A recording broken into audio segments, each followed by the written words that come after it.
Good morning. Thanks for joining me. I am all about the fulfilling career, happy life. That's what my coaching business is about, helping all of you have the most fulfilling career and happiest life that you can have. It's what I want for myself, it's what I want for you. And so, one of the topic that we're talking about today is one of my favorite topics, which is balance.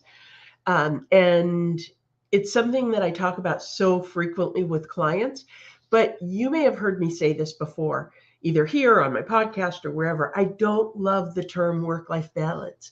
It just feels wrong to me to assume that it's work and it's life. The truth is, the way I think about it is it's all your life. And I was very fortunate in my whole 30-year corporate career that I loved it so much. I wanted it all to be my life, and I didn't want to completely separate the work from the life. I liked the fact that sometimes I was working in the evening if there was something that needed to be done or a team member needed some feedback on something. I also liked the fact that during the day, if my daughter needed me, she could call, or if I had something I needed to take care of, I could do that. So I'm a big believer and a big fan of it's all your life. So when we're talking about balance, that's kind of what we're talking about. It's not work-life balance. It's the fact that it's all your life and how do you make that happen? And the truth is, it's very hard to have perfect balance all the time, but you need balance over time. So we've just got to give it our best shot. So, why it's very easy to say, it's really hard to do. It's hard to say, I'm going to have better balance. My guess is you've been through this period. You've decided that things are out of balance. Very often, somebody else brings it to your attention, somebody who may live in your house. And then you decide, all right, I'm going to have better balance. I'm going to do this. And a lot of times it's really hard to do because what we do is we recognize that there's a problem. We find a solution. Okay, I'm going to have better balance. I'm going to stop working at 5 o'clock. And then we do it. And we are convinced through the power of our mind and the power of our will, we can make it happen. And it's usually not that easy. It just doesn't have staying power because setting the boundary is very easy, but implementing that over the longer term is really hard because you're breaking a habit. So I think some of it is we need to be kind to ourselves, and we need to keep going, and we need to recognize that you're not going to be perfect every day. It's about incremental changes, it's about making it last over the long term. So, what are some signs that you need it? What are some signs that you're out of balance, that you may be at risk of burning out? You may feel like you may be questioning whether you are burning out. You may just feel exhausted. Maybe you're feeling a little bit irritable. Maybe you're feeling a lack of interest in the things that usually engage you. And sometimes this is a real sign. The ordinary things that you do on a routine basis are just taking you longer. Like, I don't know if you can relate to this, but for me, when I'm feeling unmotivated, and this was a big sign for me in my corporate career, what I would find is the things that I would ordinarily do just routinely and get them done and get them out of the way were just taking forever. If I have 4 hours to get something done, it's going to take 4 hours. If I have 30 minutes to get done, it's going to happen in 30 minutes. Now, the difference is the first 4 hours, I'm going to be procrastinating for 3.5 hours, and it's still getting done the last 30 minutes. So if you're finding that that's happening for you, it may be a sign that your balance is off, that you're feeling a little burnout, and it may be a call for attention. So it's something to pay attention to. A lot of times, a good place to start is to think about what's your ideal situation. What does balance look like for you? And this is has to do with your work life, your family. It might be, what is your email behavior? Are you doing emails at midnight? That's a sign. When's the last time you took a vacation day and really took a day off? When's the last time that you traveled for fun? Or what's your attitude towards your work travel? And how much of your time is that taking up? I can vividly remember a time when my husband said to me, yeah, there's an inverse relationship to how happy everyone is at home and how many miles are in your United account. So we need to take a look at that. And so what I really tried to do was to put some attention to it before he brought it to my attention. But whatever that looks like in your house. I would say give it some attention. So think about your ideal situation. And if you can't answer the question, what does your ideal balance look like? Then I would say that's the place to start and try and figure out what that looks like. How do you make that happen? What would really fuel you in terms of, everything from the way you start your day? Do you start it with meditation or exercise or a healthy breakfast or just a cup of coffee and a little time to yourself? Like, how are you starting your day? How are you setting yourself up? What does the rest of your day look like in terms of your boundaries of work and what a lot of people call self-care, connecting with others, whatever that looks like for you? Figure out what your ideal is, because that can help really reveal the gaps. That can help you identify, what are you doing well currently? You may be a person that starts your day off with great intention. And for me, I have a gratitude practice that sort of evolved organically during COVID because I was feeling guilty and I really wanted to tap into what I was grateful for. And I've continued it every day because it sets me up for, no matter how tough things are, there's many things that I have to be grateful for. And it sets me up looking for those things throughout the day. So whatever it is that you start your day with, you may start off great. And then your day may fall apart when people start sort of pulling at you and throwing you a little bit off balance. So it's about, how do you not just how do you want to start your day, but how do you want to get yourself back on balance when something happens to throw that off? So thinking about your ideal can really help you reveal what you're doing well and what you're not. It can help you identify what's missing so that you know what to solve for. It's really about identifying, what does balance look like for you. It doesn't matter what it looks like for me. It doesn't matter what it looks like for your boss or your best friend. It's, what does it look like for you? Because think about it, with balance, we know what we mean by balance in terms of feeling good and feeling recharged and those things. But think about it even from a sense of physics. That is where you have the most ability to withstand the hits, to withstand a heavy wind, to withstand something that tries to knock you off balance. If you're on balance, you can shift, you can do the things you need to do to get yourself back there. And oftentimes, when you're not there. So thinking about, what does that balance look like for you? Essentially, you just have to make the decision to do it. Now, this is different than what we talked about in the beginning, recognizing the problem, finding the solution, and doing it. No, this is about deciding what those things are that are going to give you better balance and accepting incremental change. So not expecting yourself to be perfect all the time or to nail this from the beginning, but over time, on a balance of a day, on the balance of a week, are you doing a better job of it, and reflecting on what you can do to make it even better? And it's really important to think about these things before you burn out. So there's some things that you can do to make some changes at work, for sure. I saw a study recently that said 42% of global workers reported feeling burnout. Now, I've got a lot of questions about who are those 42% and all of that. But my gosh, even if it's half of that, all of those people are feeling burnout. So what that means is 42% of you and 42% of your people are feeling burnout. So think about the cost of that. And in some ways, that may be getting worse because we've allegedly moved out of the COVID era. And so the time that we were all forced to work from home and our companies were forced to have remote working relationships or arrangements, or at least hybrid working arrangements, has come to an end. So a lot of people are going back to the office. That's really good for extroverts. That's really good for people who work closely on a team. But for some people, it's not great. And it adds to burnout because of a commute or the pressure of having people around us and not necessarily having a lot of space and time to think in the office. So what can you do as a leader? What can you do both for yourself and your people? And even for your peers, you can have a influence on those around you. So I would encourage you to think about it that way. The things that may resonate for you and that would be important for you are also likely important for your team and your people. So here's an interesting place to start. make emotional check-ins a habit. And by that, I mean checking in with yourself. Sometimes how you feel about something, how you react to something can really tell not just how do you feel about that situation, but how good is your balance.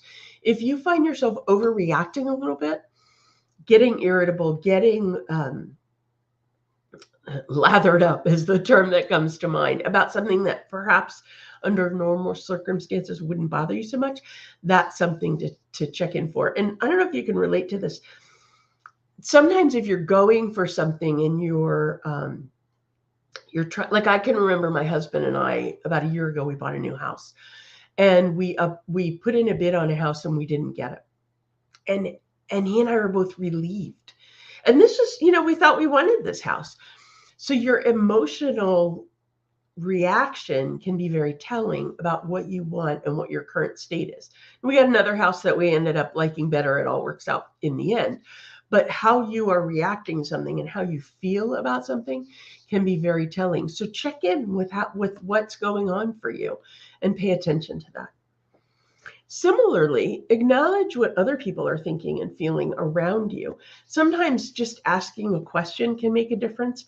We hear a lot about psychological safety. In fact, I read a study.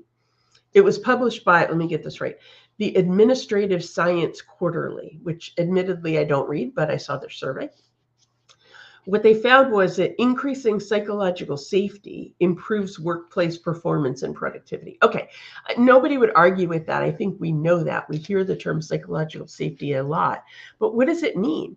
It's the idea that you can openly and honestly share your ideas, your questions, your concerns without feeling judged, humiliated, that kind of thing. So it's really bringing your whole self, bringing your thoughts, bringing your concerns, and having a safe space where you can express that. And what that results in is better business, because people are going to feel safe challenging conventional thinking, challenging a decision to see if maybe we can find an even better one.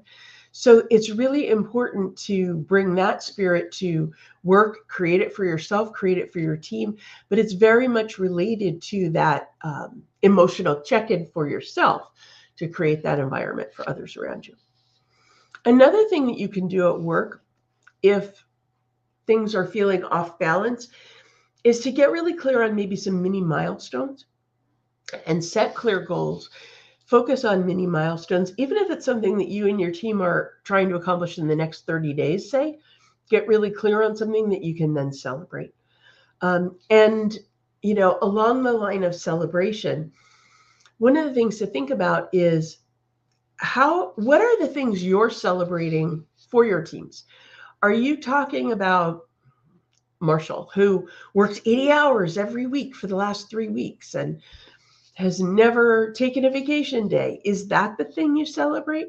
Or do you talk about Carla, who, took 2 weeks off in the last month to go spend time with her family, celebrate her parents' 50th anniversary, whatever that is. So think a lot about the things that you are acknowledging and celebrating, and make sure that you're being purposeful about the things that are highlighted for your team. Another thing to be doing at work is to really praise people openly and often. It has to be sincere, but you want to catch people doing things right. I think we've all been in a situation where we saw somebody being praised for work that maybe was mediocre, maybe even needed some correction. That is not what we want to do. But what we want to do is be praising people for things that are genuinely going well. And what that does is not only does it feel great for the person who's putting in the effort, but it sets you in the frame of looking for those things. If you're like what I said about what I do in the morning of starting the day thinking about what are the things I have to be grateful for, it sets me up to see those things all day.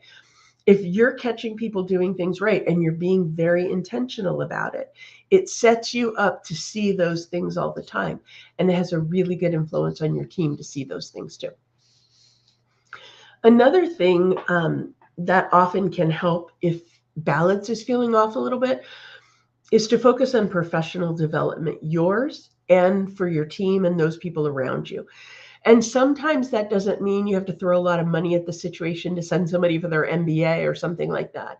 It could be as easy as talking to people and seeing how engaged are they. Think about it almost like, rather than an exit interview, a stay interview, and ask people kinds of questions about, what can I do to better support you? What was a real challenge you had this week? What can I do to help make that situation better? Is there anything that's blocking your work? What can our team do differently? Those kinds of questions that cost you nothing but a little bit of time may really help reveal issues before they happen, so the stay interview doesn't become an exit interview in time.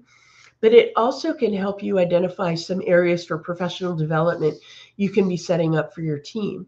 There might be things you can do if you understand that people have a goal to do a certain thing. You might be able to put them on a project.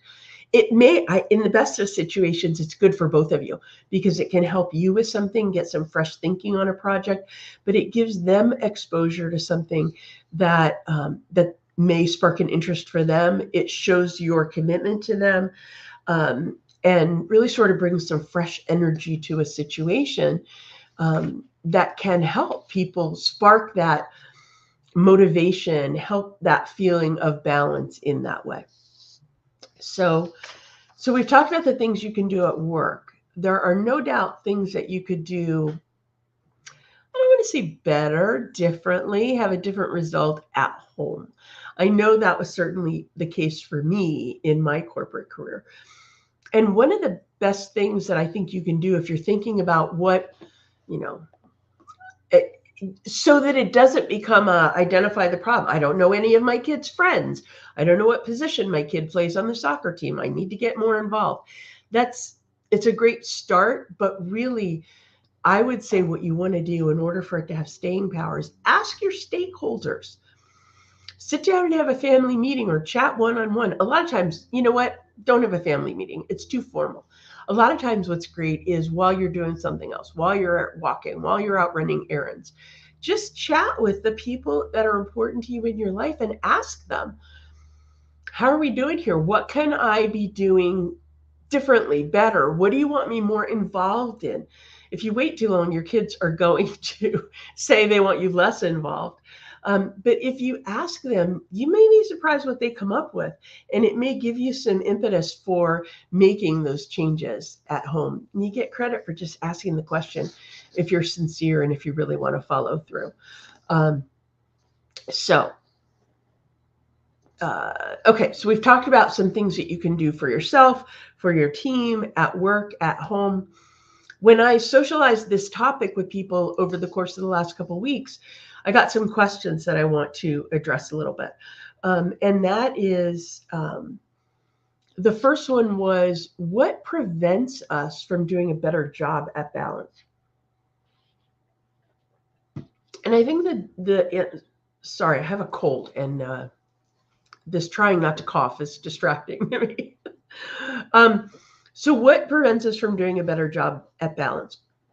I think the answer is different for everyone, but I think the bottom line is we get in our own way. So that may seem like a bad thing, but actually it's a good thing, because if we're the problem, we can be the solution. If we're in the way, we can get out of the way. And it really starts with awareness. Know what's important to you. And if you, as I said before, if you don't know what better balance would look like, what you want more of in your life, then that's the first step, is to figure that out. That may mean trying some different things. That may mean having talks with people in your life, that kind of thing. But that's job one. Figure it out so that you know what to solve for. Sometimes one of the things that prevents us from doing a better job at balance is we don't have great role models for this. I think this may be changing a little bit. There's more appreciation in the corporate world for balance. And certainly I would say that the generation coming up behind me in the corporate world, to a great extent, does a better job of this. But we don't have great role models. Well, we have great role models for how not to do it in some cases.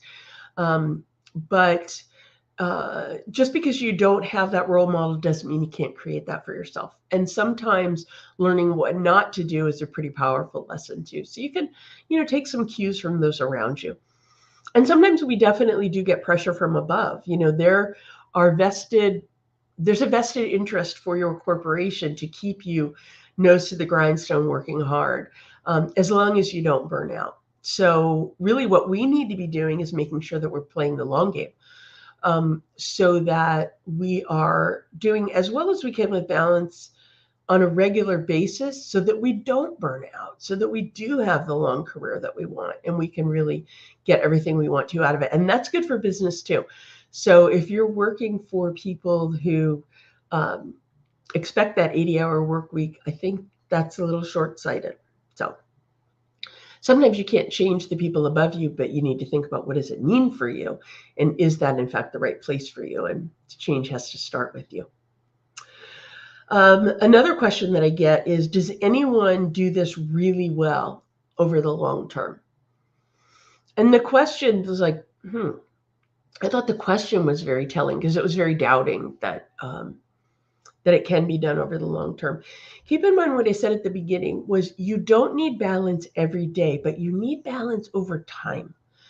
And so, over the course of a week, I mean, we all know there's times that's a real grind. I remember when I was in pharmaceutical marketing, and brand planning time was a real grind. And there were weeks where it was, I felt like we were sleeping in the office. But then there are times when it's not that way.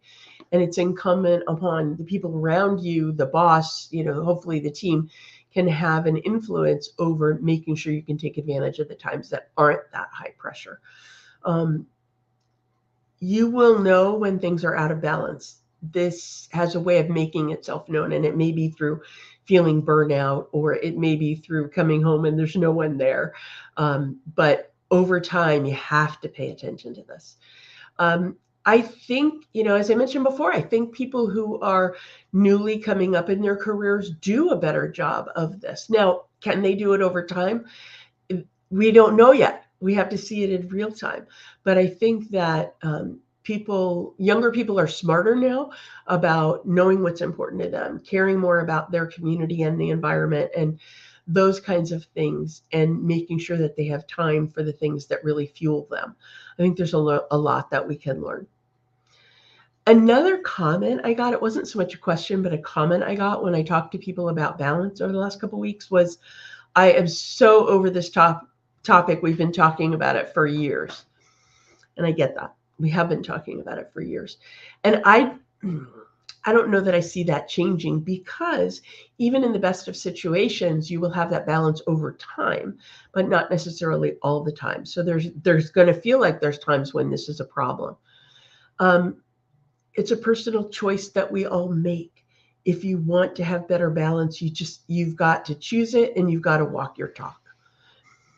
So the question really is, what are you going to do this month to do a better job at balance? Don't worry about for the year. Don't worry about for the next decade. Just let's take a time chunk we can deal with and think about this month. If you can't answer the question, that's your first step. I don't want to say I challenge you. I invite you to have an answer to that question over the next month. Have an answer to the question of, what does balance look like for you? That would be a great place to start. And if you have some steps in mind, what you'll do to improve balance, then that's great. You already know what your actions are.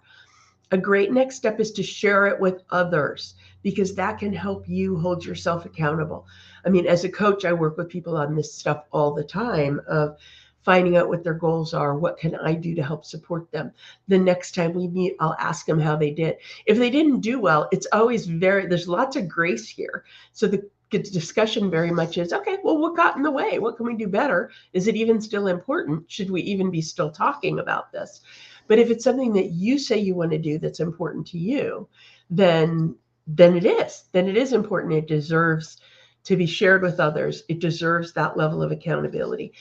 And another suggestion that I have is to find positive motivation, not just negative motivation. So if you are feeling a little bit burnout, and if you are feeling completely off balance, and maybe the thought is, I don't even know what my kids are doing in school right now, or something like that, rather than a negative motivation of, I want to not feel like a horrible parent, find the positive motivation in it for you in terms of, I really want to feel more connected.